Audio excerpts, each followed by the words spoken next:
आदरणीय दर्शक महानुभावहरू नमस्कार। हरि ओम ब्रह्मा मुरारी त्रिपुण्डकारी भानु शशि भूमि सुतो बुधस्य गुरुस्य शुक्र शनि राहु केशव सर्वै ग्रह शान्ति ग्रह भगवन्तु। हरि ओम तत्सत गुरुदेवलाई सम्झेको छु।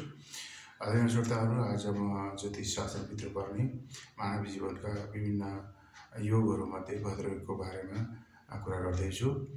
यो भद्रयोग बुध ग्रहले भद्रयोग बनाउँछ र कुनै पनि जातकको जन्म लग्न कुण्डलीमा यदि बुध ग्रह स्वामी वा उच्च स्वराशि अथवा उच्च राशिमा बसेमा 3 र 6 मा वा केन्द्रमा बसेमा भद्र नामक पञ्चमहापुरुष योग हुन्छ। यसको फल कस्तो हुन्छ त भन्दाखेरि यसको लक्षण चाहिँ नि कोमल प्रकृतिको भाग्यवानी हुन्छ। शिरमा हुँदा बुधले भद्रयोग र भद्रयोगले बुद्धिमानी प्रखर व्यक्ति प्रज्ञा प्राप्त गरेको हुन्छ।